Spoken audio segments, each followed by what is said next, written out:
Praise the Lord. Hallelujah. கர்த்தருடைய பரிசுத்த நாமத்துக்கு ஸ்தோத்திரம். ஆண்டவராகிய இயேசு கிறிஸ்துவின் நாமத்தினால இந்த சீகன் பார்க் பைபிள் இன்ஸ்டியூட் வகுப்புகளுக்கு சீகன் பார்க் வேத பாடசாலைக்கு உங்களை அன்புடன் வரவேற்கிறேன். கர்த்தர் உங்களை ஆசீர்வதிப்பாராக. நாம் மறுபடியும் ஒருவரை சந்திப்பது தேவனுடைய சுத்த கிருபை.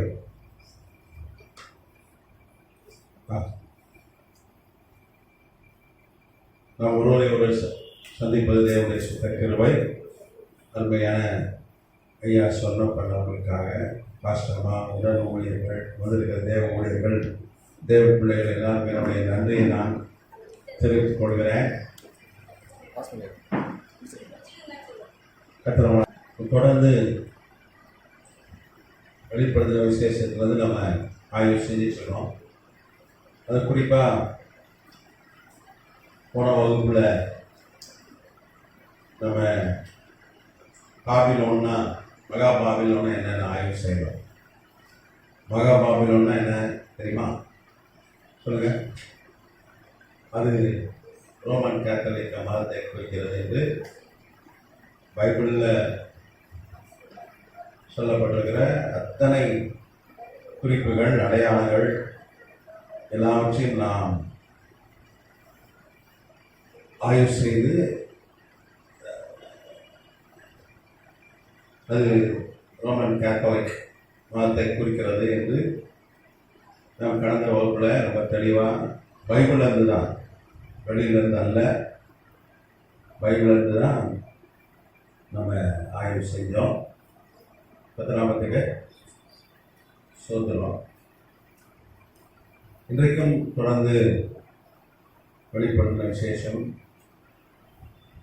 18ஆம் அதிகாரத்தை, அடுத்த அதிகாரத்தை நாம் ஆய்வு செய்ய போகிறோம்.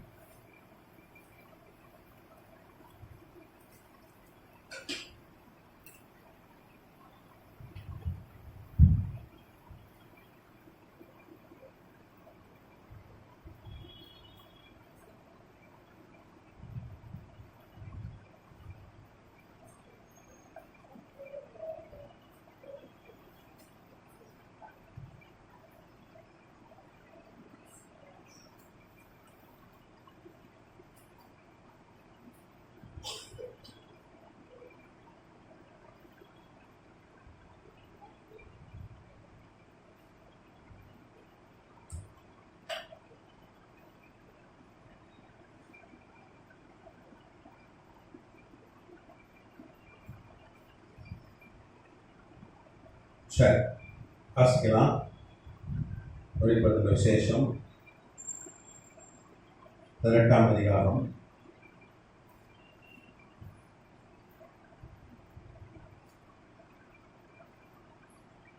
1-2. 7 கலசங்களுடைய அந்த 7 தூதரில் ஒருவன் வந்து என்னோட பேசி, நீ வா, திரளான தண்ணீர்கள் மேல் உட்கார்ந்திருக்கிற மகா வேசியோடே பூமியின் ராஜாக்கள் வேசித்தனம் பண்ணினார்களே, அவர்களுடைய வேசித்தனமாகிய மதுவால் பூமியின் குடிகளும் வெளிக்கொண்டிருந்தார்களே, அவர்களுக்கு வருகிற ஆக்கினையை உனக்கு காண்பிப்பேன் என்று சொல்லி ஆவிக்குள் என்னை வனாந்திரத்துக்கு கொண்டு போனான். அப்பொழுது 7 தலைகளையும் 10 கொம்புகளையும் உடையதும் பூஷணமான நாமங்களால் நிறைந்ததுமான சிவப்பு நிறமுள்ள மிருகத்தின் மேல் ஒரு ஸ்திரீ ஏறி இருக்க கண்டேன். அந்த ஸ்திரீ ரத்தாம்பரமும் சிவப்பான ஆடையும் தரித்து பொன்னினாலும் ரத்தினங்களினாலும் முத்துக்களினாலும் சிங்காரிக்கப்பட்டு வேசித்தனமாகிய அருவருப்புகளாலும் அசுத்தத்தாலும் நிறைந்த ஒரு பாத்திரத்தை தன் கையில் பிடித்திருந்தாள். மேலும் ரகசியம் மகா பாபிலோன் வேசிகளுக்கு பூமியில் உள்ள அருவருப்புகளுக்கும் தாய் என்னும் நாமும் அவள் நெற்றியில் எழுதியிருந்தது. போதும். இங்கே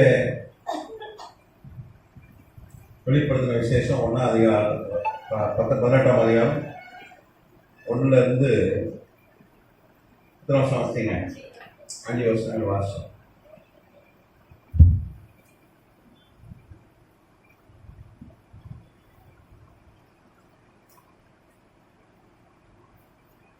போன வகுப்பு இதுதான் நம்ம 17ஆம் அதிகாரமும் அதான் சொல்லுது. அதான் போன வகுப்புலேயே நம்ம ஆய்வு செய்யணும். நாமத்துக்கு சொல்கிறோம். அதில் சொல்லப்பட்டிருக்க அடையாளங்கள்லாம் ரோமன் கேத்தலிக் சபையை குறிக்கிறது என்று நாம் பார்த்தோம். நாமத்துக்கு சொல்கிறோம். அதில் 5ஆம் வசனம் சொல்லுது, அவருடைய பாவம் வானம் பரியந்தம் எட்டினது, அவருடைய அநியாயங்களை தேவன் நினைவு கூர்ந்தார். அது இந்த ரோமன் கேத்தலிக் சபை ஒரு 1260 ஆண்டுகள் பூமியை ஆட்சி செய்தார்கள் என்று நம்ம கடந்த வகுப்புகளை பார்த்துருக்கோம். அதுவும் குறிப்பாக 6ஆம் நூற்றாண்டில் 538 முதல் 1798 வரைக்கும்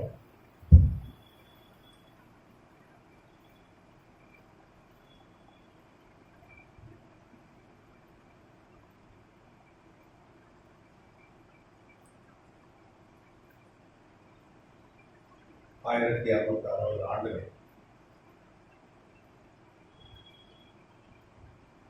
ரோமன் கேத்தலிக் சபை தான் இந்த உலகத்தை ஆண்டது. அன்னைக்கு ரோம பேரரசுடைய அரசர்களாயும் போப்மார்கள் இருந்தார்கள், சபை தலைவர்களாயும் இருந்தார்கள். சரி, நம்ம பெரிய ஆய்வுகள்லாம் நம்ம பார்த்தோம், கடந்த வகுப்பில் பார்த்தோமா இல்லையா? சரி,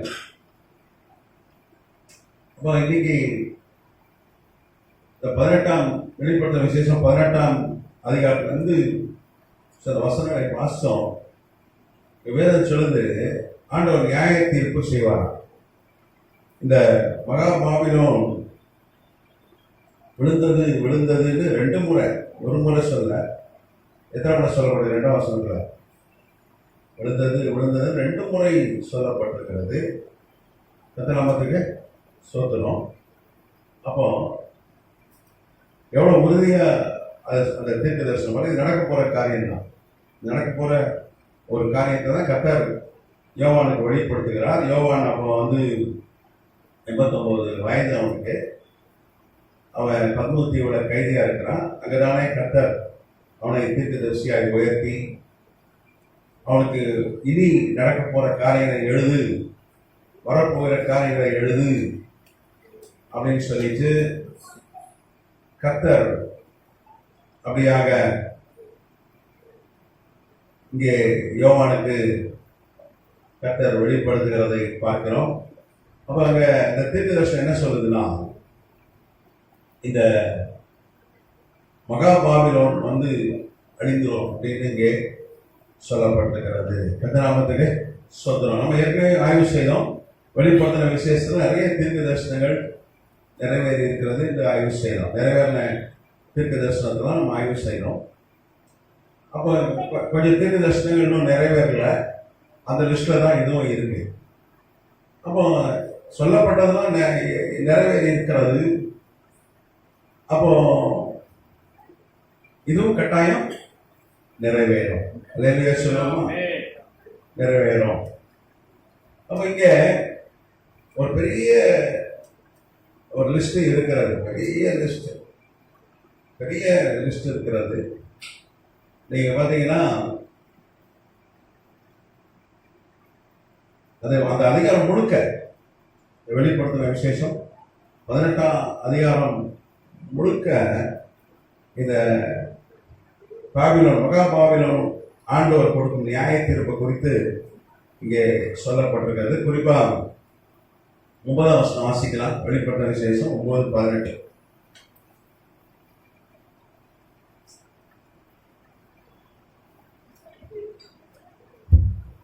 அவைகளுடைய வாய்களில் இருந்து புறப்பட்ட அக்கினி, புகை, கந்தகம் என்னும் இம்மூன்றினாலும் மனுஷரில் 1/3 பங்கு கொல்லப்பட்டார்கள்.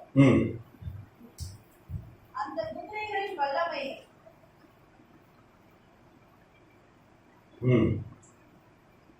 வெளிப்படுத்தின 18:9 வாசிங்களா? அவளுடனே வேஷனம் செய்து செல்வ செருக்காய் வாழ்ந்த பூமியின் ராஜாக்களும் அவள் வேகிறதினால் உண்டான புகையை காணும்போது அவளுக்காக அழுது புலம்பி. அப்பதான் வசனம் அவளுக்கு உண்டான வாதையினால் பயந்து ஆ, தூரத்திலே நின்று ஆ, ஐயையோ ஆ, பாபிலோன் மகா நகரமே, ஆ, பலமான பட்டணமே, ஆ. ஒரே நாழிகையில் உனக்கு ஆக்கினை வந்ததே என்பார்கள். ஸ்தோத்திரம். இங்க பாபிலோன், மகா பாபிலோன்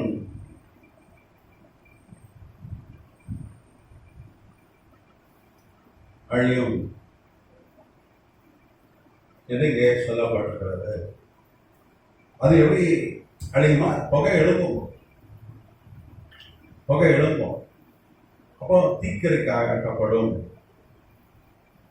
சரியா? நம்ம ஏற்கனவே பார்த்தோம், போன அதிகாரத்திலையும் சரி, இந்த அதிகாரத்திலையும் கூட பார்த்தீங்கன்னா ரொம்ப தெளிவாக சொல்லப்பட்டிருக்கிறது. அவன் வந்து கர்த்தநாமத்துக்கு ஸ்தோத்திரம், ரோம்ல தான் அந்த இந்த தலைமையம் இருக்கிறதுன்னு சொல்லி நம்ம பார்த்தோம். கர்த்தநாமத்துக்கு ஸ்தோத்திரம், ரோம்ல தான் இருக்கு. அதுதான் போன வகுப்புல பார்த்தோம். கர்த்தநாமத்துக்கு ஸ்தோத்திரம். அதில் பார்த்தீங்கன்னா அதே காரியம் தான் இதுலேயும் நமக்கு சொல்லப்பட்டிருக்கிறது.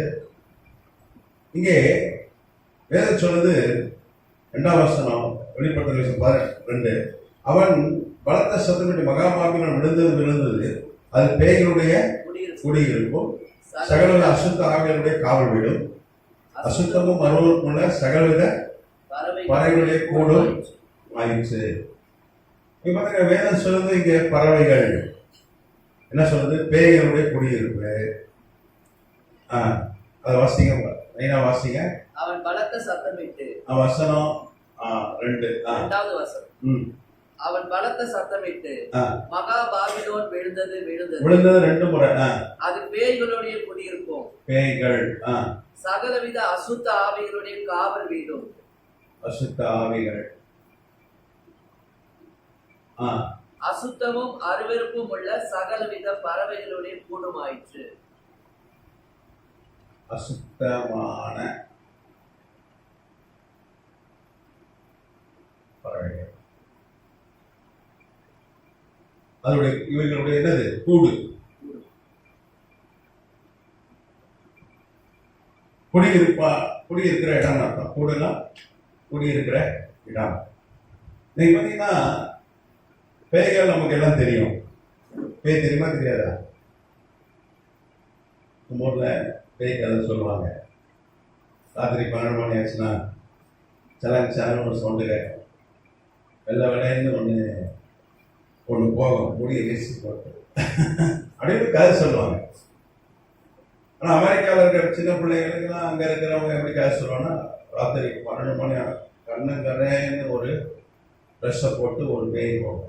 இங்கே முடியெல்லாம் வீசி போட்டுட்டார். அங்கே இருக்க போய் நம்ம ஊர் போய் தான் என்ன பண்ணுது? முடிய விரிச்சு போட்டு போயிடுது.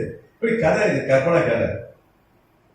ஆனால் பேய்கள் இருக்கிறது என்று நம்ம பார்க்கிறோம். பிசாசும் அவனுடைய ஆவிகளும் தான். கர்த்தநாமத்துக்கு ஸ்தோத்திரம். விழுந்து போன தேவதூதர்கள் தான் பேய்கள் என்று வேதம் சொல்லுது. நம்ம ஏற்கனவே பேய்கள் ஒரு சப்ஜெக்ட் பார்த்தோமா இல்லையா? பிசாசு எப்படி அவன் வந்து அவனுடைய ஆரம்பம் என்ன அப்படின்னு பார்த்தோம். இங்கே வேதம் சொல்லுது, அசுத்தமும் அருவருப்பும் உள்ள சகலவிதமான பறவைகள் என்று சொல்லப்பட்டிருக்கு. ஆண்டவர் வந்து ஒரு ஓமானம் சொன்னார். மத்திய எழுதின சுவிசேஷம் நூலில் மற்ற சுவிசேஷங்களையும் அது இருக்கு. நமக்கு எல்லாரும் தெரிஞ்ச ஒரு ஓமானம். விதைக்கிறவன் புறப்பட்டான். அவன் என்ன பண்ணான்? என்ன பண்ணான்? விதைத்தான். ஒன்று வழி அருகே விழுந்த விதைகளை வந்து பறவைகள் வந்து பட்சித்தது அப்படின்னு சொல்லிட்டு அது கிடக்க என்ன சொன்னாரு? விதை வேத வசனமா இருக்கு. பிசாசு என்ன பண்றான்? அவன்தான் பறவை. ஆமா, பறவைக்கு அவனை வந்து நீங்க ஓமையாக இங்க வேதம் சொல்லுது. கர்த்தநாமத்துக்கு ஸ்தோத்திரம். அப்ப இங்கேயும் அதுதான் அர்த்தம். இந்த அசுத்தமான பறவைகள்லாம் பிசாசை குறித்து சொல்லப்பட்டிருக்கிறது. நீங்க பிசாசு பார்த்தீங்கன்னா கோடிக்கணக்கான தள்ளப்பட்ட தேவதூரெல்லாம் அசுத்த பிசாசா இருக்கிறாங்க. பைபிள் நிறைய விதவிதமான பிசாசு பேர்லாம் சொல்லப்பட்டிருக்கு. அப்படிதானே? நீங்க எபேசியர் 6ஆம் அதிகாரத்தில் பார்த்தீங்கன்னா நிறைய விதமான பிசாசுகளை குறித்து சொல்லப்பட்டிருக்கிறது. எபேசியர் 6ஆம் அதிகாரம் 12ஆம் வசனம் வேதம் சொல்லுது, ஏனெனில் ஆ. துரைத்தனங்களோடும் அதிகாரங்களோடும் ஆ. பிரபஞ்சத்தின் அந்தகார லோகாதிபதிகளோடும் ஆ. வான மண்டலத்தில் உள்ள பொல்லாத ஆவிகளின் சேனைகளோடும் நமக்கு போராட்டம் உண்டு. இங்க வேதம் சொல்லுது, யாரோட நமக்கு போராட்டமா? மாம்சத்தோட ரத்தத்தோட இல்லை, மனிதர்களோட போராட்டம் இல்லை. நம்ம பொதுவாக நினைச்சிட்டு இருக்கோம் நமக்கு எதிரி வந்து சொந்தக்காரன் ஒருத்தர் இருப்பான், இல்லைன்னா ஆபீஸ்ல ஒருத்தர் இருப்பான், வேலை செய்யற இடத்துல ஒருத்தர் இருப்பான், இல்ல பக்கத்து வீட்டுல இல்ல எதிர் வீட்டுல ஏதோ ஒரு ஆளை எதிரியா நம்ம நினைச்சிட்டு இருக்கான். ஆனா அவனோட போராடுவது வேஸ்ட். நம்ம எதிரியாரு பிசாசு. அவதான் இவளை ஏவுறான். பிசாசோட நம்ம போராடி ஜெயிக்கணும் என்று வேதம் சொல்லுது. அதனாலதான் இங்க தெளிவா சொல்லப்பட்டிருக்கு, துரைத்தனங்கள், அப்புறம் அதிகாரங்கள், இப்பிரபஞ்சத்தின் அந்தகார லோகாதிபதிகள், வான மண்டலங்கள்ல பொல்லாத ஆவியின் சேனை. 4 விதமான பிசாசு காரியங்களை சொல்லப்பட்டிருக்கு, பிசாசை குறித்து சொல்லப்பட்டிருக்கிறது. கர்த்தநாமத்துக்கு சொந்தம். ஒரே இயேசு நாமத்துல ஏத்து நிக்கிறேன்னா ஓடிடலாம். அது எந்த விதமான பிசாசா இருந்தாலும் சரி, எவ்வளவு பெரிய பிசாசா இருந்தாலும் சரி, சாத்தானே வந்தாலும் சரி, இயேசு நாமத்துல கட்டுறேன்னா அவன் கட்டப்பட்டுருவான். ஏன்னா நம்ம கிட்ட சக்தி இல்லை, ஆனா நமக்கு அது அதிகாரத்தை கட்ட கொடுத்துட்டாங்க. லூக்கா 10 வாசிக்கிறோம். லூக்கா 10ஆம் அதிகாரத்துல ஆண்டவர் அப்பதான் முதல் இந்த பூமியில வந்து ஜனங்களுக்கு, அது குறிப்பா அந்த 70 சீசர்களுக்கு ஆண்டவர் என்ன பண்றாரு, அதிகாரம் கொடுத்து அனுப்புறாரு. அவங்க புறப்பட்டு போறாங்க. கர்த்தநாமத்துக்கு ஸ்தோத்திரம். லூக்கா 10ஆம் அதிகாரம் 19ஆம் வசனம், இதோ சர்ப்பங்களையும் மிதிக்கவும் சத்துருடைய சகல வளமையும் மேற்கொள்ள உங்களுக்கு அதிகாரம் கொடுக்கிறேன், ஒன்றும் உங்களை சேதப்படுத்த மாட்டாது. ஆனா எல்லாருக்கும் அந்த அதிகாரத்தை கொடுத்திருக்கிறார். ஒரு சின்ன பிள்ளை கூட, தம்பி உன் பேர் எனக்கு மறந்துச்சு, உன் பேர் என்ன? தர்ஷன். தர்ஷனோட இயேசுநாமத்துக்கு போனா ஓடிடுவான் பிசாசு. இயேசுநாமம் கட்டுறானா அவன் கட்டப்பட்டுருவான். ஏன்னா அதிகாரம் இயேசு நாமத்தில் நமக்கு அந்த அதிகாரம் ஆண்டவர் நமக்கு கொடுத்திருக்கிறார். அது விதவிதமான பிசாசா இருக்கலாம். அவங்க ஒவ்வொரு பேர் சொல்லி நம்ம தொலைத்தோன்னு அவசியம் இல்லை. நீங்க பைபிளை பார்த்தீங்கன்னா வஞ்சிக்கிற ஆவின்னு இருக்கு, பொய்யின் ஆவின்னு இருக்கு, விதவிதமா இருக்கு. அவனும் வந்து விதவிதமா செயல்படுகிறான். விதவிதமா ஒளியின் தூதன், இப்படி பல வேஷத்தை தரிக்கிற ஆவி இருக்கு. இப்படி நிறைய பல வந்து விதமா இருக்கிறான். கர்த்தநாமத்துக்கு சொந்தமான இயேசு நாமத்துல கட்டணா அவன் கட்டப்பட்டுறான். இயேசு நாமத்துல போனா ஓடிடுவான். அந்த இயேசு நாமத்தை பயன்படுத்தி அவனை நம்ம போர்த்தெல்லாம் எதிர்த்து நிற்கிறோம்னு வேதம் சொல்லுகிறது. கர்த்தநாமத்துக்கு சொத்திரம். அப்போ இந்த மகாபாபிலோன் வந்து எதுவுடைய கூடாரமா இருக்கிறது? பேய்கள், அசுத்தாவிகள், அசுத்தமான பறவைகள். எங்க வந்து கர்த்தருடைய துதியோ ஆராதனையோ அங்க யார் இருப்பா? பிசாசு இருப்பா. அப்படிதானே? நீங்க தேவனாய் கர்த்தரை தவிர யாரையும் நம்ம வணங்கக்கூடாது என்று வேதம் சொல்லுது. என்ன மாதிரி ஒரு சொருபத்தை கூட நீ என்ன பண்ணக்கூடாது. அவங்க என்ன மாதிரி ஒரு போட்டோவை கூட போட்டு நீ வணங்கக்கூடாது, சிலையை வணங்கக்கூடாது. அவங்க என்ன பண்ணாங்க? சிலை வணக்கம், புனிதர் வணக்கம், அப்படிதானே? தேவதூர் வணக்கம். நம்ம கடந்த வகுப்புல பார்த்தோம், தேவதூர்களை வணங்குகிறார்கள். நம்ம எல்லாம் தெளிவாக பார்த்தோம். அப்போ அது வந்து அப்படி வணங்கும் போது அந்த வணக்கத்தை யார் ஏற்றுக்கொள்கிறா? சிலர் மாதிரி முன்னோர்களை வணங்குவார்கள். முன்னோர்கள் போட்டோ வைப்பது தவறு இல்லை, அவங்களை குறித்து நினைவு கூறுவது தவறு இல்லை. ஏன்னா வேதம் சொல்லுது முன்னோர்களை நினைவு கூறணும். அவங்க வாழ்க்கையில் இருக்கிற நல்ல காரியங்களை என்ன பண்ணணும், நம்ம சந்ததிக்கு, நம்ம குடும்பத்துக்கு, பிள்ளைகளுக்கு சொல்லணும் என்று வேதம் சொல்லுது. நீ போட்டோ வைக்கலாம், அவங்க நினைவுகளை வைக்கலாம், ஆனால் அவர்களை வணங்க கூடாது. வைக்கலாம், போட்டோவை வைக்கிறது நான் கேட்டால் வைங்கன்றேன், வைக்கணும். ஏன்னா வேதம் அப்படிதான் சொல்லுவோம், நினைவு கூறணும் வேதம் சொல்லுது. கர்த்தநாமத்துக்கு ஸ்தோத்திரம். நீங்க பழைய பாட்டுகளுக்கு பார்த்தீங்கன்னா தாவீதை ஒவ்வொரு அவங்க வம்சத்தான நினைவு கூர்ந்தார்கள் என்று பார்க்கிறோம். கர்த்தநாமத்துக்கு ஸ்தோத்திரம். ஏன்னா அவங்க வாழ்க்கையில நல்ல முன்மாதிரிகளை சொல்லிக் கொடுக்கணும். இப்படி இருந்தா தாத்தா நமக்கு ஒரு கூட்டம் இப்படி இருந்தாரு அப்படின்னு சொல்லி என்ன பண்ணணும், நம்ம நல்ல முன்மாதிரிகளை அவங்களுக்கு கற்றுக் கொடுக்கணும். ஆனா அதை வணங்கக்கூடாது. எதை வணங்கினாலும் அந்த வணக்கத்தை யார் ஏற்றுக்கொள்வா? பிசாசு வந்து தங்கிடுவான். சும்மாவே வந்து யாரை விளங்கலாம வகையை தேடி சுற்றி திருக்கிறான். அவன் வந்து நீங்க கூப்பிடாதவன், அவன் அலையாத இருந்தாலே வர்றவன். நம்ம ஆண்டவர் வாசல் கதவை தட்டுறேன். இந்த வெளிப்படுத்த விசேஷத்துல லவோதிக்கேய சபை சொல்றாரு, நான் வாசல் கதவை தட்டுறேன், என் சத்தத்தை கேட்டு திறந்தீங்கன்னா நான் உள்ள, ஆமா நான் உடச்சிட்டுலாம் வர மாட்டேன், நீ விரும்பினீங்கன்னா என்னை அழைச்சின்னா நான் உள்ள வருவேன். நம்ம ஆண்டு ரொம்ப டீசென்ட், ரொம்ப ஜென்டில்.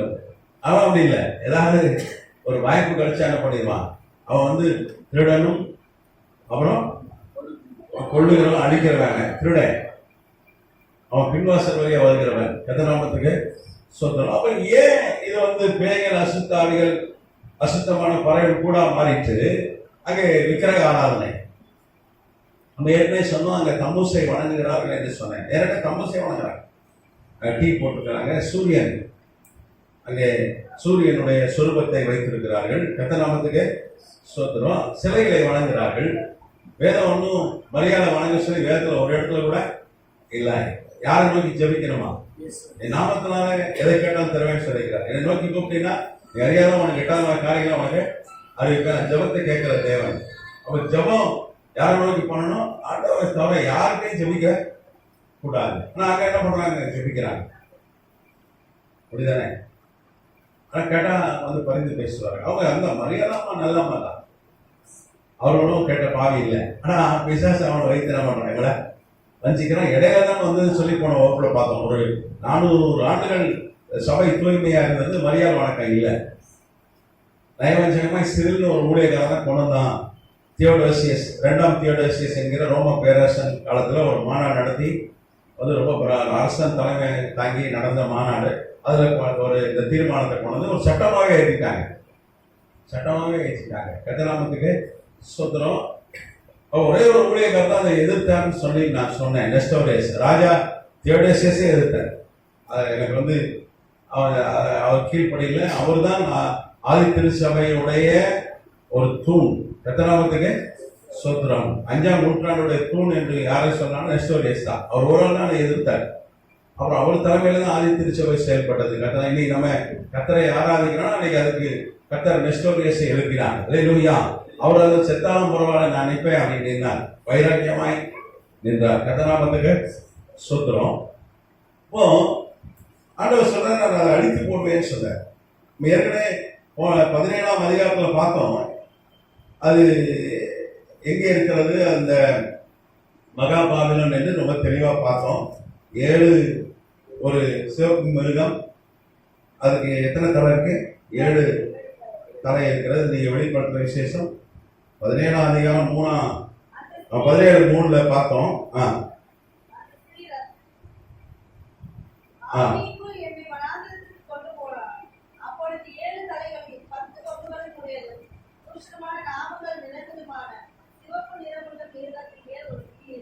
ஆமா, இந்த ஸ்திரீ நான் சொன்னேன் இங்க 17:1 வாசிச்சோம். அது ஒரு மகா வேசி என்று சொல்லப்பட்டிருக்கிறது. நம்ம பெண் எங்கெல்லாம் வருதோ பைபிள்ல சபை, நல்ல சபையை குறிக்கிறதுன்னு சொல்லி பார்த்தோம். நல்ல பெண், நல்ல சபை, மனைவி, மணவாட்டி அப்படின்னு வேதத்தில் வருது. அதெல்லாம் எதை குறிக்கிறது? நல்ல சபையை குறிக்கிறது. எங்கெல்லாம் வேசி என்று பெண்ணை குறித்து சொல்லப்பட்டிருக்கிறதோ அதெல்லாம் எதை குறிக்கிறது? கள்ள போதனை. கள்ள போதனை இருந்தாலும் அது என்னது? அது வந்து வேசி என்றுதான் இங்கே வேதம் சொல்லுது. அல்லேலூயா. அப்போ இங்கே அந்த ஸ்திரீ எது மேல ஏறி இருக்கிறா? இந்த கள்ள சபை எது எங்கே இருக்கிறதுன்னு சொல்லி தெளிவா வெளிப்படுத்துற விசேஷம் 17:3 நம்ம போன வகுப்புல ஆய்வு செய்தோம். 7 தலைகள் எதை குறிக்கிறது? 7 தலைகள் எதை குறிக்கிறது? 7 மலைகளை குறிக்கிறது. அப்படிதானே? நீங்க வெளிப்படுத்துற விசேஷம் 17ஆம் அதிகாரத்திலிருந்து உங்களுக்கு நான் ஒரு வசனத்தை நான் காண்பித்து கொடுத்தேன். கர்த்தநாமத்துக்கு ஸ்தோத்திரம். 9ஆம் வசனம் வெளிப்படுத்துற 17:9 ஞானமுள்ள மனம் இதுல விளங்கும். அதுல அந்த 7 தலைகளும் அந்த ஸ்திரீ உட்கார்ந்து இருக்கிற 7 மலைகளாம். இப்போ 7 மலைகளுடைய பேர்லாம் நம்ம ஆய்வு செய்தோம். அப்படிதானே? அப்புறம் 10 ராஜாக்கள். இந்த 10 ராஜாக்கள் எதை குறிக்கிறது? 10 ராஜ்யங்களாய் ரோம பேரரசு இயங்கிச்சு. அந்த 10 ராஜாவுடைய பேர் நான் எழுதி போட்டிருக்கேன் இல்லையா? சுவி, லாம்பார்ட் எல்லாம் எழுதி போட்டிருக்கல, அலுமணி எழுதி போட்டிருக்கல, பிராங்க் எழுதியிருக்கேன். ஆமா, 10 சாம்ராஜ்யங்கள். இது இதை குறிக்கிறது, ரோம பேரரசை குறிக்கிறது. இந்த 7 மலை எங்கெல்லாம் வந்து மிருகங்கள் வந்து சொல்லப்பட்டிருக்கோ அதெல்லாம் வந்து சாம்ராஜ்யங்களை குறிக்கிறது. நீ பைபிள் பார்த்தீங்கன்னா பாம்பு, வலு சர்ப்பம், அதுக்கப்புறம் சிங்கம், சிறுத்தை, கரடி, இப்படி. அப்புறம் லிவியதான் ஒரு டைனோசர் ஏசாயில சொல்லப்பட்டிருக்கு. அப்போ இதெல்லாம் எதை குறிக்கிறது? ராஜ்யங்களை குறிக்கிறது. ராஜ்யத்தை குறிக்கிறது தான் கர்த்தர் அடையாளப்பூர்வமாய் மிருகங்களுடைய பெயர்களை ஆண்டவர் இங்கே வேதத்திலே நமக்கு காண்பித்து கொடுக்கிறார். அப்ப இங்கே சிவப்பு நிற மிருகம், ஒரு வலு சர்ப்பம், சிவப்பு நிறமுள்ள மிருகம் எதை குறிக்கிறதுனா ரோம பேரரசை குறிக்கிறது. இந்த 7 மலைகள் மேலும் அமர்ந்திருக்கிறான்னு சொல்லி பார்த்தீங்கன்னா ரோம பேரரசு தலைநகர் ரோம் தான். அன்றைக்கு ரோம் அங்கேதான் இந்த ரோமன் கேத்தலிக் சபையுடைய தலைமையை இன்னைக்கு அங்கதான் இருக்கு. வேட்டிக்கன் தான் இருக்கு. கர்த்தநாமத்துக்கு சொல்றோம். இங்க வேதம் சொல்லுது இந்த தலைமையும் அழிந்து போய்விடும், இந்த மகா பாபிலோன் விழுந்துடும், அழிஞ்சிடும் அப்படின்னு சொல்லி ஒரு மிகப்பெரிய லிஸ்ட் சொல்லப்பட்டிருக்கிறது. அது 8ஆம் வசனம் பார்த்தீங்கன்னா வெளிப்படுத்தல் 18:8, ஆகையால் அவளுக்கு வரும் வாதைகளாகிய சாவும் துக்கமும் பஞ்சமும் ஒரே நாளில் வரும், அவள் அக்கினியினாலே சுட்டரிக்கப்படுவாள், அவளுக்கு நியாயத்திற்கு கொடுக்கும் தேவனாகிய கர்த்தர் வல்லமை உள்ளவர். எல்லாம் கவனிக்கிறோம். அவள் அக்கினியினால் என்ன பண்ணுவார்? சுட்டரிக்கப்படுவார். வசனம் 8.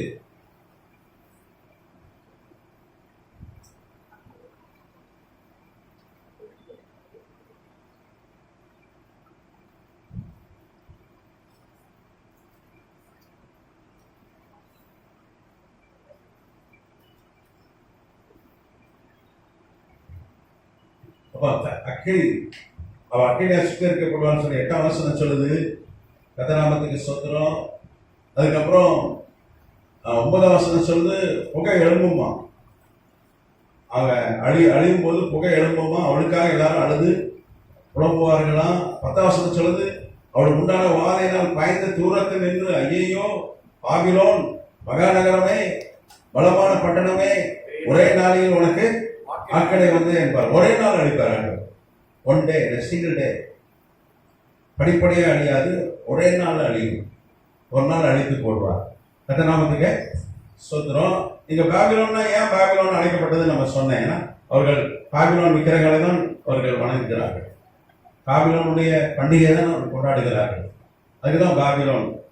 நான் ஏற்கனவே நம்ம பேதுரு எழுதின நிருபத்திலிருந்து உங்களுக்கு ஒரு வசனத்தை காண்பித்து கொடுத்தேன். 1 பேதுரு 5 அவன் பேதுரு எழுதுறான், ரோம குறித்து பாபிலோன் அப்படின்னு எழுதுறான். இப்போ பாபிலோன் ரோமை குறிக்கிறது. இன்னைக்கு ரோம் நகரம் இருக்கிறது, இத்தாலியுடைய தலைநகராக இருக்கிறது. அங்கதான் வேட்டிக்கன் இருக்குது. உலகத்தில் அதிக ஜனங்கள் கூடுகிற இடம் அதான். பெரிய வந்து மத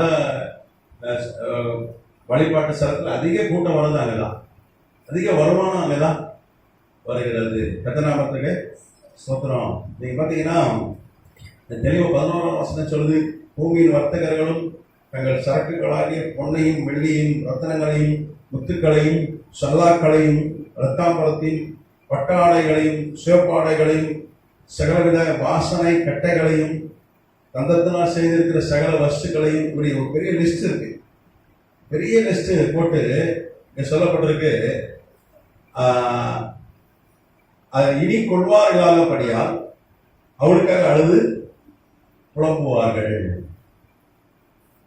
15ஆம் வசனம் சொல்லுது, இப்படிப்பட்டவர்களை கொண்டு வர்த்தகம் பண்ணி அவளால் ஐஸ்வர்யவான்கள் ஆனவர்கள் அவளுக்கு உண்டான வாதங்கள் பாய்ந்து தூரத்தில் நின்று ஐயையோ சல்லாமும் ரத்தாம்பரமும் சிவப்படை தரித்து பொன்னினாலும் ரத்தத்தினாலும் முத்துக்களை சிகாரிக்கப்பட்ட மகாநகரமே ஒரு நாளிலே இவ்வளவு ஐஸ்வர்யமும் அழிந்து போயிற்று என்று சொல்லி அழுது துக்கிப்பார்கள். அப்போ நீங்க பாத்தீங்கன்னா நம்ம ரோமன் கேத்தலிக் சபை பார்த்தீங்கன்னா உலகத்தின் பார்த்தீங்கன்னா பாதிக்கு மேற்பட்ட செல்வம் அவங்ககிட்ட தான் இருக்கு. நீங்க பார்மாசூட்டிக்கல் கம்பெனின்னு பார்த்தீங்கன்னா மருந்து நிறுவனம் பார்த்தீங்கன்னா அவங்கள்தான் தான், அவங்க முதலீடு தான். பேங்க்னு பார்த்தீங்கன்னா வந்து நிறைய பேங்க்ல அவங்க ஷேர் தான் இருக்கு. ஏகப்பட்ட எத்தனையோ லட்சம் கோடி அவங்ககிட்ட பார்த்தீங்கன்னா ஒரு ஒரு 500 லட்சம் கோடிக்கு மேல காசு சொல்றாங்க.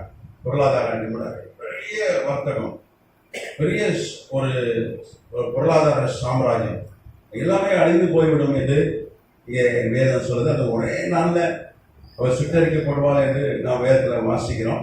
கர்த்தநாமத்துக்கு ஸ்தோத்திரம். நீங்க பாத்தீங்கன்னா இந்த வேட்டிக்கன் இருக்கிற அந்த அது மலை பாங்கின பகுதி, அங்கே பார்த்தீங்கன்னா அல்பன் ஹில்ஸ் ஒன்று இருக்கு. அல்பன் மலை.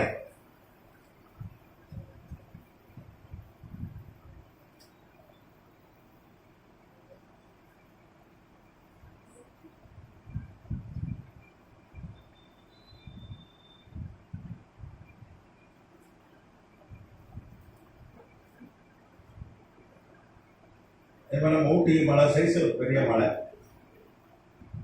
ஊட்டி மலை இருக்கு பாருங்க. அந்த மாதிரி ஒரு உயரமான ஒரு மலை. கத்தநாமத்துக்கு சுதந்திரம். இப்போ சமீபத்தில் பார்த்தீங்கன்னா அந்த மலை அதில் வந்து புகை எழும்ப ஆரம்பித்திருக்காரு. இப்போ சமீபத்தில் அதில் புகை எழும்ப ஆரம்பித்திருக்காரு. நீங்கள் பார்த்தீங்கன்னா ஏற்கனவே இந்த மலை வந்து 114 கிமு.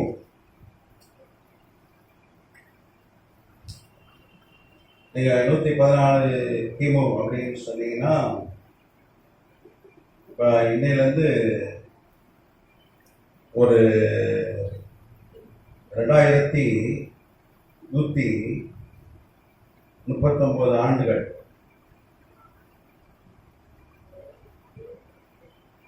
முன்பு இல்லை எரிமலை வெடிச்சது.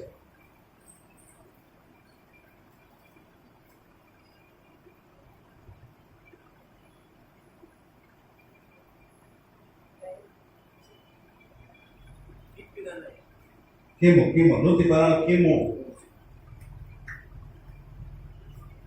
அப்போ ஒரு ஏற்கனவே 2139 ஆண்டு முன்னாடி ஏற்கனவே பயங்கரமா எரிமலை வெடிச்சு சுத்தப்பட்டு அழிஞ்சு போச்சு. அது வந்து ஆங்கிலத்தில் என்ன சொல்றாங்கன்னா அது எரப்ஷன் என்று சொல்வார்கள்.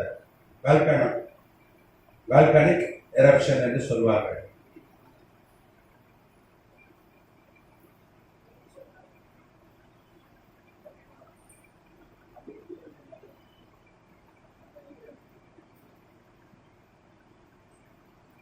அதுக்கப்புறம் அமைதியாயிடுச்சு. நம்மளாம் அடுத்த வருஷமே மறந்துடுறாங்க. இப்போ சென்னையில் பார்த்தீங்கன்னா எங்கெல்லாம் வெள்ளம் வந்ததோ அங்கெல்லாம் பில்டிங் கட்டலாம் திரும்பவும்.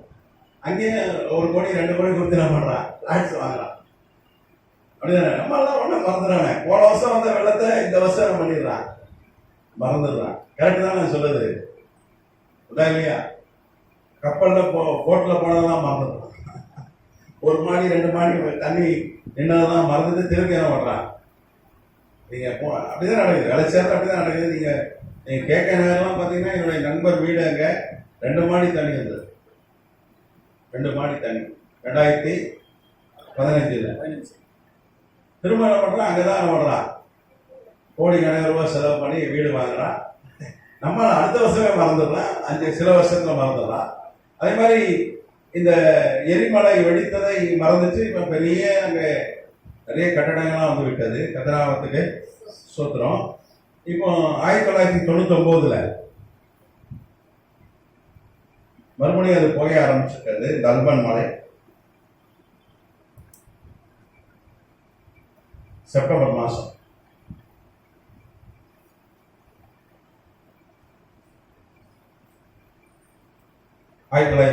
செப்டம்பர் மாதம் நீங்கள் பார்த்தீங்கன்னா அது புகைந்து கொண்டே இருக்கிறது. அந்த மலை இப்போ வந்து புகைந்து கொண்டே இருக்கிறது. அது வந்து இப்போ விஞ்ஞானிகள் என்ன சொல்கிறாங்க, அதிகபட்சம் ஒரு 20 வருஷத்துக்குள்ள அந்த மலை வெடிச்சிடும், இல்லை எரிமலை உண்டாகும்னு சொல்லி என்ன பண்ணுறாங்க. இப்போ விஞ்ஞானிகள் அதை சொல்கிறாங்க. கதிராமத்துக்கு சோத்திரம். ஏன்னா புகைய ஆரம்பிக்கிறது, ஃபஸ்ட்டு புகை தான் வரும், அதுக்கப்புறம் தான் என்ன பண்ணுவோம், எரிமலை வெடிக்கும். அப்படிதான் இந்த வால்கானிக் எரப்ஷன், எரிமலை வெடிக்கிறது. அப்படிதான் இது எங்கே இருக்குன்னா, இப்போ விஞ்ஞானிகள் என்ன சொல்கிறாங்க, இது மாத்திரம் வந்து ஒரு 20 வருஷத்துக்குள்ள இப்போ கார்பன் டை ஆக்சைடு வந்துட்டு இருக்கு, ஹைட்ரஜன் சல்ஃபைடு வந்துட்டு இருக்கு. இப்போ அதில் வர வாயுக்கெல்லாம் என்னதுன்னா கந்தக வாயுவும் கரிம வாயு வந்து கொண்டிருக்கு. கார்பன் டை ஆக்சைடும் ஹைட்ரஜன் சல்ஃபைடும் அதில் வந்துருக்கு. கதிராமத்துக்கு இதெல்லாம் பெரிய விஞ்ஞானம் வளர்ந்துருக்கு. அவர்கள் என்ன சொல்றாங்கன்னா, அது சீக்கிரத்தில் வெடிக்க போகுதுன்னு சொல்றாங்க.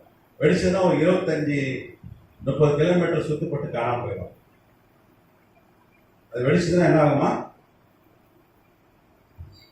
ஒரு 25-30 கிலோமீட்டர் எரிஞ்சு நாசமாயிரும் அப்படின்னு சொல்லி விஞ்ஞானிகள் எச்சரிக்கிறார்கள். கர்த்தநாமத்துக்கு ஸ்தோத்திரம். அப்போ ரோமுக்கு ரிஸ்க் இருக்கு, வேட்டிக்கானுக்கு ரிஸ்க் இருக்கு அப்படின்னு சொல்லி அவங்க சொல்றாங்க. கர்த்தநாமத்துக்கு ஸ்தோத்திரம். அப்போ அது புகைய ஆரம்பித்திருக்கிறது. ஆண்டவர் தான் சொல்றார், ஒரே நாளில் ஒன் டைம் எரிமலை வெடிச்சு என்ன பண்ணிடும், அப்படியே மூடிடும், எல்லாம் நாசமாயிடும். அங்கே போய் பல லட்சம் கோடி அவங்க வச்சிருக்காங்க. இன்னைக்கு போனீங்கன்னா ஏகப்பட்ட பணம் இருக்கு. சென்னையில் ஒரு ஆவிக்குரிய சபை இருக்கிறது. அதனுடைய ஆடிட்டர் எனக்கு ஃப்ரெண்டு. மிகப்பெரிய சபை.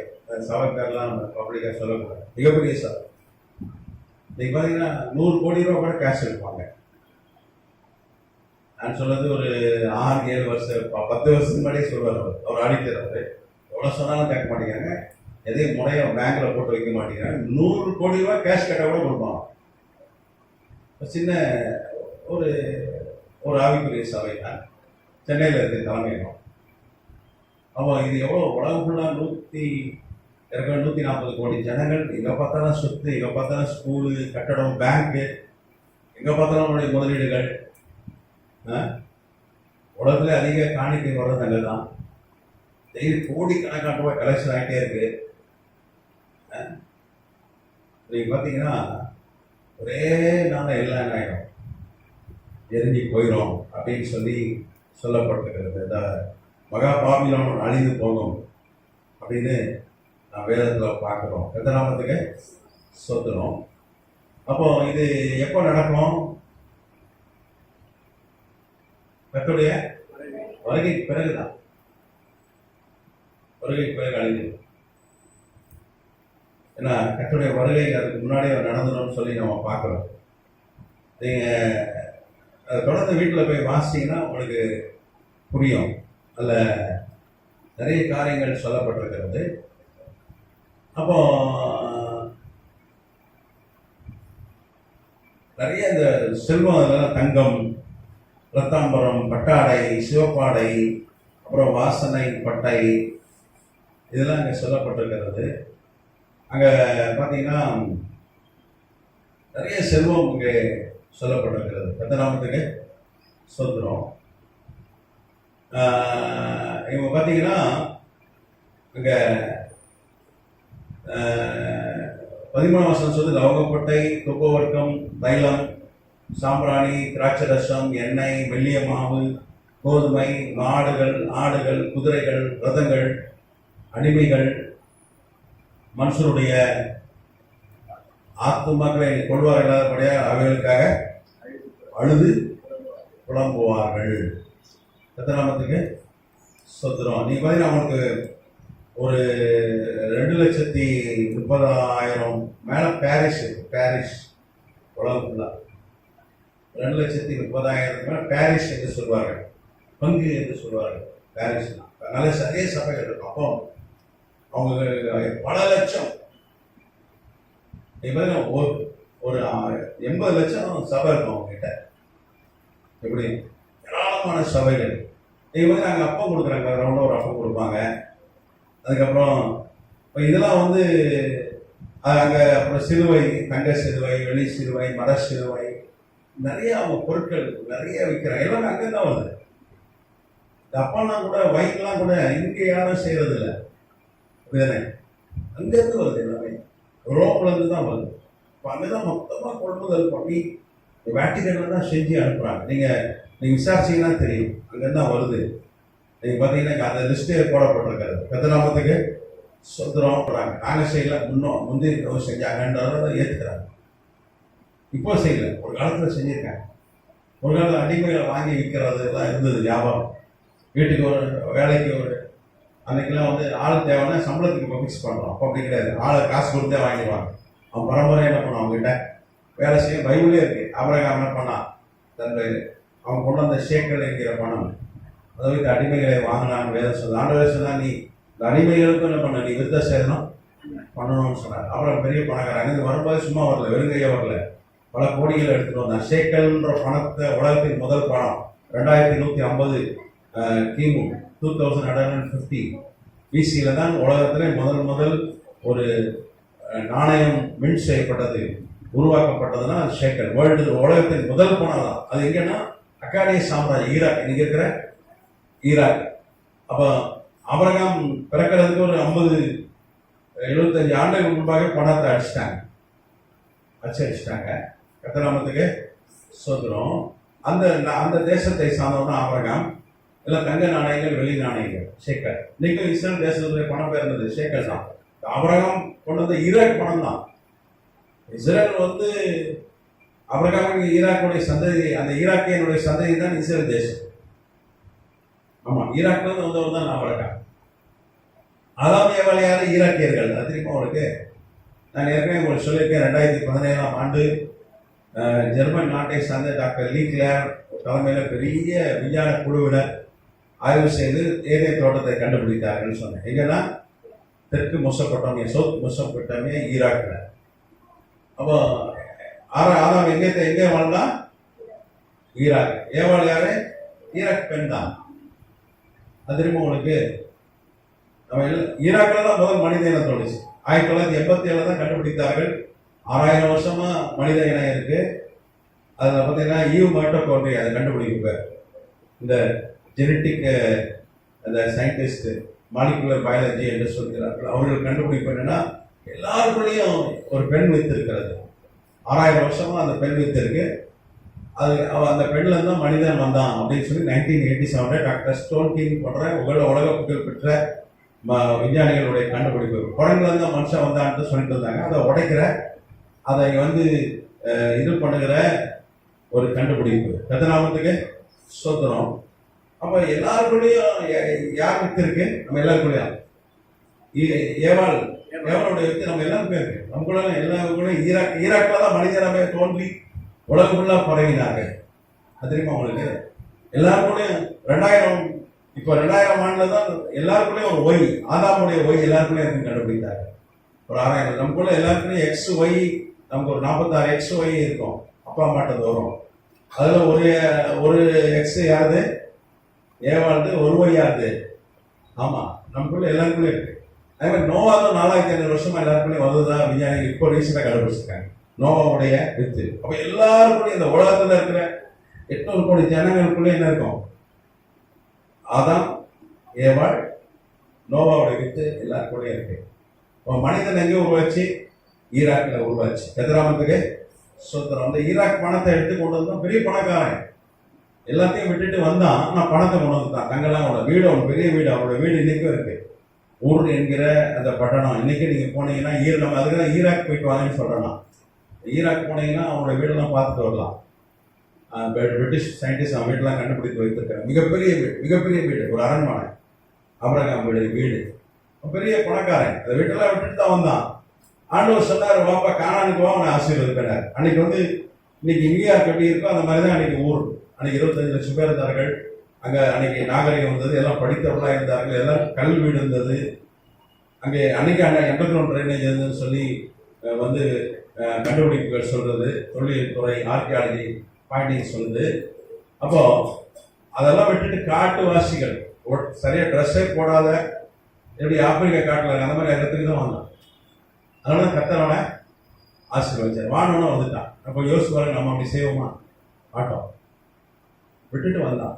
அதனாலதான் கர்த்தர் ஆபிரகாமுக்கு அவ்வளவு பெரிய ஆசீர்வாதத்தை கர்த்தர் கொடுத்தார். கர்த்தராமத்துக்கு ஸ்தோத்திரம். அப்போ அவர்கள் அடிமையை வாங்கி ஒரு காலத்தில் விற்றவர்கள் தான் பெரிய பணக்காரர்கள். நீங்க 17 வருஷம் சொல்லுது, மாலுமிகள் யாவரும், கப்பல்களில் யாத்திரை பண்ணுகிற யாவரும், கப்பல் நாட்களும், சமுத்திரத்துல தொழில் செய்கிற யாவரும் தூரத்துல நின்று அவள் வேகிறதுனால உண்டான புகையை பார்த்து, இந்த மகாநகரத்துக்கு ஒப்பான நகரம் உண்டோ என்று சத்தமிட்டு தங்கள் தலைமையில் புழுதியை போட்டுக்கொண்டு, ஐயோ மகாநகரமே, சமுத்திரத்துல கப்பல்களை உடைய அனைவரும் இவருடைய உச்சிதமான சம்பளத்தினால் ஐஸ்வர்யவான்கள் ஆனார்களே, ஒரு நாளிகையிலே இவள் பாழாய் போனாலே என்று அழுது ஓலமிடுவார்கள். கர்த்தர் நாமத்துக்கு சொல்றோம். ஒரு சும்மா ஜஸ்ட் லைக் தட் அழிஞ்சிடும். ஒரு நாளிகை தான் சொல்லப்பட்டது. கப்பல் வெடிச்சா என்ன ஆகும்? 25 கிலோமீட்டர் எழுதிடும். சுத்தி இப்படி 25 சுத்தி இருக்கிற 25 கிலோமீட்டர் எழுதிடும். ஒரே ஒரு அணுகுண்டு போட்டா கூட அப்படி ஆகாது. ஒரு பூமி ஆயிடுச்சு. இன்னைக்கு இந்த இட்டாலியெல்லாம் நேட்டோவில் இருக்கு. உலக வல்லரசு இன்னைக்கும் ரோம் எங்க இருக்கிறது? இட்டாலினால நேட்டோவில் இருக்காங்க. அவ்வளோ இன்னைக்கு நேட்டோ தான் உலக வல்லரசு. அமெரிக்கா தலைமை தாங்கினாலும் நேட்டோ தான் இன்னைக்கு இரும்பும் களிமண்ணுமான சாம்ராஜ்யம் என்று தானியல் 2 பார்க்குறோமே. கடைசி வல்லரசு அதுதான். இவரோட குண்டு போட்டு தாக்க முடியாம அளவுக்கு அங்கே ஒன்றும் அவங்க பலவீனமா இல்லைன்னா கூட வேதம் சொல்லுது ஒரே நாளிகையில் அது அந்த புகை எழும்புமா, கர்த்தநாமத்துக்கு சொல்றோம், பாழாய் போயிருமா என்று இங்கே வாசிக்கிறோம். ஆண்டவர் சுட்டெரித்து போடுவார், அக்கினியால சுட்டெரிப்பார் என்று இங்கே சொல்லுது. 20 வசனம் வாசிங்க. அதே வெளிப்படுத்த விஷயம் 18:20. பரலோகமே, பரிசுத்தவான்களாகிய அப்போஸ்தலர்களே, தீர்க்கதரிசிகளே, அவனை குறித்து களி கூறுங்கள். உங்கள் நிமித்தம் தேவன் அவனை நியாயம் தீர்த்தாரே. உங்கள் நிமித்தம் தேவன் அவளை நியாயம் தீர்த்தாரே என்று தேவதூதன் சொல்லுவான். நீங்க பாத்தீங்கன்னா உலகத்துல அதிக ஊழியர்களையும் தேவ பிள்ளையும் கொண்டது என்னதுன்னா இந்த ஸ்தாபனம் தான். மகா பாபிலோன் தான். அவங்கதான் கோடிக்கணக்கான தேவனுடைய பிள்ளைகளை கொண்டு போட்டாங்க. நீங்க இங்க போனீங்கன்னா, கோவா பூனேலாம் போனீங்கன்னா சில கடல்ல ஒரே நேரத்தில் ஒரே கடல் 1000 பேர்லாம் புதைக்கப்பட்டிருப்பாங்க. நீங்க போனீங்கன்னா இன்குவிசிஷன் கோவான்னு சொல்லி இந்தியாவுடைய கருப்பான ஒரு வரலாறு, ஒரு இருளான ஒரு வரலாறு. என்னன்னா இந்த ரோமன் கேத்தலிக் சபையானது பைபிள் வச்சிருந்தாங்க. மத்திய எழுதின சுவிசேஷ நூலை வைத்திருந்தார்கள். நீங்க மத்திய எழுதின சுவிசேஷ நூல் பார்த்தீங்கன்னா 56 கிபியில் 56 AD பர்தலமே இந்தியாவுக்கு வந்தார். பர்தலமே யாருன்னா அவரு பைபிளை போட்டு பாருங்க. நாத்தான்வே ஒருத்தன் இதில் பெரிதான்மை காண்பாயின்னு சொல்லிட்டு ஆண்டவர் சொன்னாரா, காணாம ஊரை சார்ந்தவர். கரெக்டா? அவன் தான். அவனுடைய பேர் தான் பர்தலமையும். ஆண்டவராக இயேசு கிறிஸ்துவோட நேரடி சிஷ்யன். அவனுடைய வீட்டு கல்யாணம் தான் காணாமூர் வீட்டு கல்யாணம். நம்ம ஏற்கனவே நிறைய ஆய்வு செஞ்சிருக்கோம். அந்த மணமக்கள் பேர்லாம் சொல்லியிருக்கேன். என்ன பேர் ஞாபகம் இருக்கா? அப்புறம்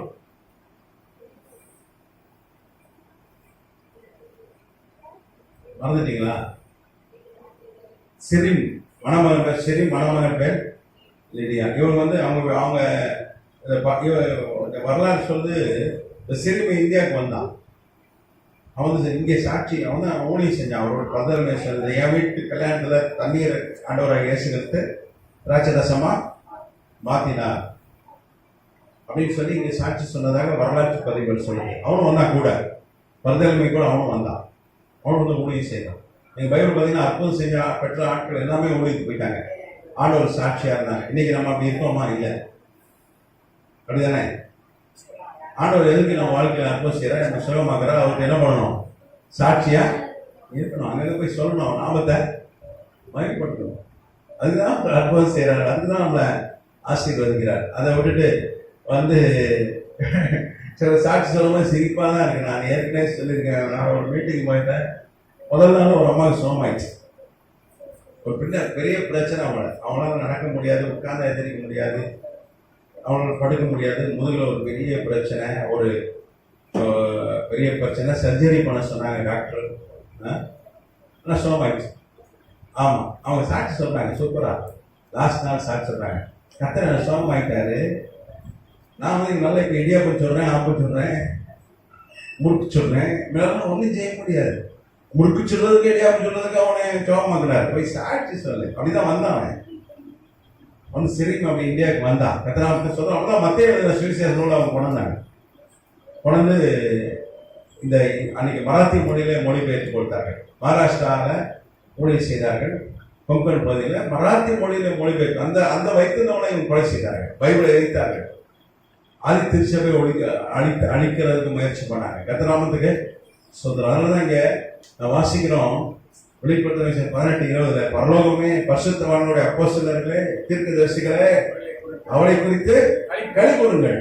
உங்கள் நிமித்தம் தேவன் அவளை நியாயம் தீர்த்தாரே என்று தூதன் சொன்னார். அல்லேலூயா. நீங்க பாத்தீங்கன்னா 21 வருஷம் சொல்லுது. அப்பொழுது பலமுள்ள தூதன் ஒருவன் பெரிய எந்திர கல்லை ஒத்த ஒரு கல்லை எடுத்து சமுத்திரத்துல இருந்து இப்படியே பாபில் மகாநகரம் வேகமாய் தள்ளுண்டு இனி ஒருபோதும் காணப்படாமல் நம்ம எலும்பையோட அவ்வளவுதான் அழிஞ்சிடும். ஒன்ஸ் வரால் இந்த சாப்பிட என்ன ஆயிடும், அழிந்து விடும். அதுக்கப்புறம் 22 வருஷம் சொல்லுது, சுரமண்டலக்காரரும் கீத வாத்தியக்காரரும் நாகசுரக்காரரும் எக்கால காரணமானவருடைய சத்தம் இனி உன்னிடத்தில் கேட்கப்படுவது இல்லை. எந்த தொழிலாயும் இனி உன்னிடத்தில் காணப்படுவது இல்லை. எந்திர சத்தம் இனி உன்னிடத்தில் கேட்கப்படுவது இல்லை. எல்லாத்தையும் கர்த்தர் அழித்து போடுவேன் அப்படின்னு சொல்றார். கர்த்தர் நாமத்துக்கு ஸ்தோத்திரம். அப்போ வேட்டிகன் மீது நியாய தீர்ப்பை குறித்தான் இங்கே சொல்லப்பட்டிருக்கிறது. அப்போ அவங்க சகோதர சகோதரிகள் சொல்லணும், பைபிள் இருக்குப்பா, ஏன்னா அடையாளப்பூர்வமாக இருக்கு அவங்க சொல்லணும். ஏன்னா இது அழிந்து போகும் என்று வேதம் சொல்லுது. இல்லையா? இன்னைக்கு அவங்க கிறிஸ்தவர்கள் சொல்லிக்கொண்டு என்ன பண்றாங்க, விக்கிரகம் செய்கிறாங்க. எந்த ஒரு விக்கிரதாங்க பிசாசை தான் நம்ம என்ன பண்றோம், ஆராதிக்கணும். ஆண்டவர் சொன்னார், ஒரு முழு பலத்தோடு ஒரு முழு இதயத்தோடு என்ன பண்ணுவான், அவரை ஆராதிக்கணும். தேவன் ஆவியா இருக்கிறதுனால அவரை தொழுது கொள்ளணும், ஆவியோடும் உண்மையோடும் தொழுது கொள்ளணும். ஒரு போட்டோவோ ஒரு சிலுவெல்லாம் இப்போ நடுவில் வந்தது. எல்லாம் சிலுவை முட்டு கொடுப்பான், சிலுவையை கும்பிடுவான். சிலுவை எப்போ வந்தது? நான் ஏற்கனவே கிளாஸ்ல சொல்லியிருக்கேன். நானும் 4th செஞ்சுரியில் தான். அது முன்னாடி சிலுவை கிடையாது. மீனை ஒரு படம் வரைஞ்சிருப்பாங்க. நீங்க எல்லாம் சிலுவை எப்படி காட்டுவான், இந்த வெள்ளைக்காரெல்லாம் படம் எடுத்தா பேய் பிடிச்சி ஆட்டம் இப்படி சிலுவை காட்டுவான், பயப்படும். சிலுவையெல்லாம் பார்த்தா என்ன பண்ணாது, பயப்படாது. வசனத்தினால இயேசு நாமத்தில் எழுத்துனால தான் என்ன பண்ணும், பிசாசு ஓடும். நீ கழுத்துல சிலுவை போட்டா ஓடாது. எல்லாம் படுக்கும் போதெல்லாம் பார்த்தீங்கன்னா சிலுவை போடுவான் பாருங்க, கேப் இல்லாமல் போடுவான். எனக்கு தெரிஞ்ச ஒரு தம்பி உண்டு, தூங்குறதுக்கு ஒரு 20 நிமிஷம் ஆகும். படுக்க குட் நைட் சொல்லிட்டாங்க, நான் சிலுவை போடுவான், கேப் இல்லாமல் போடுவான். திடீர்னு கேப் ஆயிடும், திருப்பி அழிப்பான். அப்படி இப்படி இப்படி இப்படி இப்படி இப்படி போடுவான். என்னன்னு கேட்டா, இல்லை கேப் இருந்தால் பிசாசு என்ன பண்ணிடுவானா, உள்ள பூந்துடுவானா. இது எங்கே பைபிள் இருக்கு? இயேசு நாமத்தை சொன்ன ஒரே ஓட்டமா, இயேசு நாமத்தை உன்னை தோத்துறேன், இயேசு நாம ஏத்துனீங்க நீங்க உள்ளாங்க நீயும் அக்கினி அஸ்தரங்க. நான் இன்னைக்கு விடிய காலம் தான் மதுரையில இருந்து வந்தேன், மதுரைக்கு போயிருந்தேன். விடிய காலம் தான் இரவு முழுவதும் காரில் ஓட்டுறேன். நான் கிளம்பும் போதே கவர்மெண்ட்டு கிளம்புனேன். அப்போ பிசாசை கட்டிட்டு தான் ஜோம் பொல்லாங்க நெய்யும் அக்னி அஸ்தரங்களை வேதம் சொல்லுத அவிழ்த்து போடத்தக்கதாக விசுவாசம் மேலே கேடையை பிடிச்சிங்க. அவன் அக்னி அஸ்தரம் ஏறிக்கொண்டே இருக்கலாம். அப்படிதானே? நாங்கள் போகும்போது ஒரு பிரச்சனை இல்லை, கத்திரிக்கல. ரிட்டர்ன் வரும்போது ராத்திரி வேகமாக வந்துட்டு இருக்கேன். ஒரு இடத்துல ஒரு கிராசிங், இரவுல 2 பஸ் வந்தது. அவளை வெயிட் பண்ணுறாங்க. ஒரு பைக்காரன் என்ன பண்ணா, பஸ்ஸுக்கு அந்த பக்கம் வரான், இங்கே ரோட்டில் வர்றது அது ஒரு ட்ரிபிள்ஸு. கரெக்டாக நான் வேகமாக ஓட்டிட்டு இருக்கேன். என் வாகனம் வந்து முன்னாடி வந்து விழுதுதான், பைக் வருது. அவ்வளோதான், முடிஞ்சு போச்சு நினச்சேன். முதல்ல என்ன ஆகும், சரியான வேகம். நான் சீக்கிரமாக வீட்டுக்கு போனோம். ஏன்னா இன்னைக்கு நம்ம சாயங்காலம் ப்ரோக்ராம் இருக்கிறது. நாளைக்கு நான் வெளியூர் போனோம், கொஞ்சம் தூங்கணும். ஏன்னா அதுக்கு முன்னாடி விடிய காலையில் கிளம்பி போனேன். நேற்று தினத்தில் வெளியே அதனால் தூக்கம் இல்லை. போகும்போது நான் தான் ஓட்டிட்டு போனேன். ஒரு குடும்பத்தில் ஒரு நெருங்கிய உறவை மறிச்சிட்டாங்க, அதுக்காக போக வேண்டியதாயிடுச்சு. அப்போ கட்டணும் பிசாசு. என்ன நடந்ததே தெரியல. அவன் முகம் எனக்கு கண்மனாய் தெரியுது. அவன் பார்க்குறேன், அவன் பைக்கு பார்க்குறேன். ஆனால் நான் தான் ஸ்டீரிங்கை திருப்பினா ஒரு கட்டடிச்சுட்டு நான் போயிட்டேன். கட்டடிச்சா கவுந்துடும் தெரியுமா? அவ்வளோ வேகம் காரு, எப்பேற்பட்ட காரணம், ரொம்ப வேகம். கட்டடிச்சா ஆயிடும்.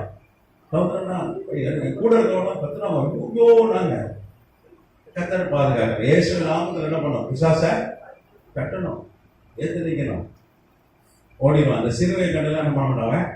சில அப்படி பைபிளை காட்டுவான். அவன் உனக்கு ஒன்று நல்லா பைபிள் தெரியும், எல்லாம் வசனம் ஏசப்பாட்டே வசனம் பேசுறானே. நமக்கு தான் பைபிள் தெரிய மாட்டேங்குது. கரெக்டா? ஏசப்பாட்டை வந்து வசனம் பேசுறான். அவன் எப்பேற்பட்ட ஆளா இருப்பான், எவ்வளோ படிச்சிருப்பான். நீ பாருங்க, அவன் தள்ளப்பட்ட போது அவன் பைபிள் கிடையாது இந்த உலகத்துல. அது தெரியுமா உங்களுக்கு? பைபிள் எப்போ வந்தது? அவன் இந்த பரலோகத்துக்கு தள்ளப்பட்ட பிறகு ஏறக்குறைய ஒரு 2500 ஆண்டுகள் கழித்து தான் பைபிளே பூமிக்கு வந்துச்சு. 2550 ஆண்டுகள். அதுக்கப்புறம் மோசே மூலம் தான் பைபிள் கொடுத்தார். அப்புறம் இப்ப வரைக்கும் பைபிள், இந்த புதிய ஏற்பாட்டு காலம் ஃபர்ஸ்ட் செஞ்சுரி வரைக்கும் பைபிள் எழுதப்பட்டது. கர்த்தராமத்துக்கு அவன் பைபிள் வந்தாலும் முதல்ல படிக்கிறது யார் தெரியுமா? அவன் தான். சங்கீதம் 91 எப்போன்னு பாத்தீங்கன்னா ஒரு 3000 ஆண்டுகள் 3000 ஆண்டுகளுக்கு மேலதான். 979 தான் 91 சங்கீதம் எழுதப்படுது. 979 BC. அவன் பாருங்க, 600 BCல இருந்து நீங்க 400 BCல இருந்து கணிக்கணும். 400 BC அப்படிதான். 400 BC தான் வந்து வைக்கிறாங்க. வந்து வரலாற்று ஆய்வாளர்களும் சரி, ஆர்கியாலஜியும் சரி, அதுல இருந்து அப்படியே கொஞ்சம் கொஞ்சமா குறைஞ்சிட்டு வருது. 6000 வருஷம் தான் ஆச்சு. முதல் உண்டானது பூமியும் தண்ணீர் தான் இருந்துச்சு முதல்ல. அதுக்கப்புறம் பல 100 கோடி ஆண்டுகள் கழித்து தான் சூரியன், சந்திரன் எல்லாம் ஒரு எங்கு தான் விஞ்ஞானி ஜேம்ஸ் வெப் டெலஸ்கோப் ஒன்று இப்போ கண்டுபிடித்திருக்கிறார்கள். அது வந்து ஒரு பெரிய புரட்சி இந்த ஆஸ்ட்ரோபிசிக்ஸ், வான்வியல் விஞ்ஞானத்தில். எல்லாம் 6000 வருஷம் தான் அது. சூரியன், சந்திரன், இந்த கோள்கள்லாம் எல்லாம் எவ்வளோ காலமாக இருக்கு? 6000 வருஷம் தான். அத்தனை கோடி ஆண்டு, இத்தனை கோடி ஆண்டுலாம் சொல்றாங்க. வெறும் பூமி ஃபர்ஸ்ட் இருந்தது. அவர் ஃபர்ஸ்ட் பூமியை உண்டாக்குனார் ஆண்டவர். அதுல இருள் இருந்தது, தண்ணி இருந்தது. தண்ணி ரொம்ப பழசு, அப்படிதானே? இருக்கிறது ரொம்ப பழசுனது அது தண்ணி இன்னும் இருக்கு, அப்படிதானே? எப்படியோ போயிட்டு வருது, அதை குடிச்சு கிடக்கணும், அப்படிதானே? இது பழைய தண்ணி, இது புது தண்ணின்னு சொல்ல முடியுமா? அதுக்கு எக்ஸ்பைரி டேட் இருக்கா தண்ணிக்கு? சொல்லுங்க, தண்ணிக்கு எக்ஸ்பைரி டேட்டு இல்லை. பல கோடி ஆண்டுகள் முன்பாக தண்ணீரை உண்டாக்கிட்டார் ஆண்டவர். அது ஜலத்தின் மேல் பரிசுத்த ஆவியானவர் அசைவாடி கொண்டிருந்தார். கர்த்தராமத்துக்கு ஸ்தோத்திரம். சரி, விஞ்ஞானி நான் ஏற்கனவே நம்மளுக்கு அந்த வகுப்புலாம் எடுத்துருக்கோம். அந்த கிரியேஷன் வகுப்பு எடுக்கும்போது மானுடவியல் அப்படின்னு ஒரு சப்ஜெக்ட், ஆந்த்ரோபாலஜி, அதை எடுக்கும்போது எடுத்த நான் ஞாபகம் இருக்கா உங்களுக்கு? எடுத்திருக்கேன்ல ஆந்த்ரோபாலஜி. டைம் எப்போனா 6000 வருஷம் தான் டைம்னு ஒன்று இருக்கு. ஆமா, நம்ம எடுத்தோம் ஆய்வு. சரி, அப்போ இந்த மகா பாபிலோன் அழிஞ்சு போயிடும். அந்த வேக்டிகன் அழியும், இந்த ஸ்தாபனமே அழிஞ்சிடும். அது ஒரே நாளைகள். அது எப்படி அழியும்? கர்த்தர் என்ன பண்ணியிருக்காரு? அல்பர்ன் மலையில ஒரு வேல்கானிக் எரப்ஷனை, ஒரு எரிமலை புகையை ஸ்டார்ட் பண்ணிட்டாரு. புகை என்ன ஆச்சு? புகை ஆரம்பிக்கிட்டது. சல்ஃபைடு கேஸ் வெளியே வருது, கார்பன் டை ஆக்சைடு வெளியே வருகிறது. சீக்கிரம் வெடிச்சோன்னு சொல்றாங்க விஞ்ஞானி. எல்லாம் ஆய்வு செஞ்சு நீங்கள் யூடியூப்லாம் பார்த்தீங்கன்னா பெரிய ஆய்வு நடந்துட்டு இருக்கு. இப்போ சைபத்தில் கூட நிறைய பசு மாடுகள் அங்கே மேய்ந்து கொண்ட மாடுகள் செத்து போச்சு. நிறைய பசு மாடுகள் செத்து போச்சு. இப்போ வந்து ரொம்ப ஆய்வுகள் போயிட்டு இருக்கு. அது எப்போ வேணா வெடிக்கும். அது வெடிச்சதுன்னா சுற்றுப்பட்டில் இப்படி ஒரு 25 கிலோமீட்டர், இப்படி ஒரு 25 இடம் ஒரே நிமிஷத்தில் பசுமும் ஆயிடும். எல்லாம் கட்ட ரெடியாக வச்சிருக்கேன். இந்த தீர்க்க தரிசனம் நிறைவேற தீர்க்க தரிசனம் இனிமேல் நிறைவேறும். அவங்களுக்காக நம்ம ஜெபிக்கணும், அவங்களுக்காக கர்த்தர் அவங்களை ரட்சிக்கணும். நீங்கள் பார்த்தீங்கன்னா பாரமத்தில் ஆண்டவர் சொல்றார் மோசே கிட்ட, நான் ஆரோனை கொல்ல போறேன். எதுக்கு ஆரோனை கொல்றேன்னாரு யாருக்கா தெரியுமா? கண்ணுக்குட்டியை செஞ்சு வச்சுட்டான். அப்புறம் மோசே தான் வந்து திரட்டு மாசம் வந்து போராடி ஜெபம் பண்ணதுனால ஆண்டவர் என்ன பண்ணிட்டார்? ஆரோனை கொல்லாம விட்டுட்டார். தேவன் பயங்கரமான தேவன். கர்த்தராமத்துக்கு ஸ்தோத்திரம். அப்போ நீங்க உபாகமம் 9:8 வாசிங்கன்னா, ஒரே விட நீங்கள் கர்த்தர் கடுங்கோபம் உண்டாக்கினா கர்த்தர் உங்களை அழிக்கத்தக்கதான உக்கிரம் உண்டா? அதை தொடர்ந்து வாசிங்கன்னா, ஆரோனை கர்த்தர் என்ன பண்ணாரு? உள்ள பார்த்தா நான் என்ன பண்ணேன்? உங்களுக்காக இரவும் பகலும் என்ன பண்ணேன்? 40 நாள் ஆமா அங்கே கடந்து என்ன பண்ணேன்? அவருடைய சமூகத்துல கடந்தேன். ஜபத்தை கேட்டுதான் கர்த்தர் என்ன பண்ண? அவருடைய கோபம் தனித்தது உலகம் உயிரோடு வச்சிருக்காரு. ஆரோனை சேர்த்து தான் அங்கே சொல்லப்பட்டிருக்காரு. கர்த்தராமத்துக்கு சுத்தணும். மோசையை கொண்டு பார்த்தார். எதுக்கு தெரியுமா? மகனுக்கு விருத்தசனம் பண்ண முடியாட்டா பொண்டாட்டி புருஷனை பைபிள் தான் கொல்ல பார்த்தா. அப்புறம் பிழையாம ஒரு தீர்க்கதரிசியை கொல்ல பார்த்தாரு அந்த கழுதை. ஆமா, அப்பெல்லாம் உயிரோடு இருப்ப தேவனை சுத்த. ஆமா, என்னைக்கு நம்ம கொண்டு போடணும். பயங்கரமானது. நம்ம ஆண்டவர் அன்புள்ளவர் தாங்க, உயிரை கொடுத்தாரு. உண்மைதான். அதே நேரத்தில் நீதி உள்ள, நீ இஷ்டத்துக்கு நான் பாட்டுக்கு இருப்பேன், கண்ணு குட்டி செய்வேன், அவர் பிரியெல்லாம் செஞ்சேன்னா என்ன பண்ணுவாரு? கொண்டே போடுவார், கொண்டே போடுவார். பயங்கரமான தேவன். நம்ம பயப்படணும். நம்ம ஒரு பயம் இருக்கணும். கொன்றுவார். ஒவ்வொரு நாளும் பயம் இருக்கணும். கர்த்தருக்கு பயம் நமக்கு வர வர குறைஞ்சிட்டு வருது. கர்த்தருக்கு நம்ம பயப்படுற பயம் இருக்கணும். பயங்கரமான தேவன். ஒரு பக்கம் ஒரு பட்சிக்கிற அக்கினி, நீதி உள்ள. ஆண்டவராகிய இயேசு கிறிஸ்து காயத்தை காட்டி காட்டி என்ன பண்றாரு? பரிந்து பேசுறதுனால நம்மளாம் தப்பிச்சுட்டு இருக்கோம். அதான் இன்னைக்கே நம்ம உடச்சி கொண்டிருப்பார், அழிச்சு போட்டிருப்பார். பாவத்தின் சம்பளம் மரணம், பாவம் செய்யற ஆத்மா சாகம். அதே இடத்துல மன்னிப்பு கேட்டா மனதுருகி மன்னிக்கிறவர். பாவம்லாம் மன்னிப்பு கேட்டதுனால அவன் பெரிய ஆசாரியன் ஆக்கி என்ன சொல்லிட்டாரு? ஊழியத்துக்கு அவன் தான் இழக்கணும். ஆரோட போல அழைக்கப்பட்டாலுடைய ஆமா, இந்த கனமான ஊழியத்தை செய்ய முடியாட்டார். அந்த அளவுக்கு அவனை பண்ண அவன் மாறினான். ஒரு காலத்துல அவன் லிஸ்ட்ல இருந்தான், ஹிட் லிஸ்ட்ல அவன் இருந்தான். இப்ப எல்லாரும் நம்மளும் அவன் இருந்த ஆட்கள் தான். நம்ம என்ன பண்ணிருக்கோம்? கர்த்தர் நம்மளை மன திருத்தி இருக்கிறார். நம்ம அவர் ரத்தத்தினால கழுவி இருக்கிறார். கர்த்தர் நாமத்துக்கு ஸ்தோத்திரம். சரி, அவன் ஜெபம் பண்ணி. சரி ஐயா.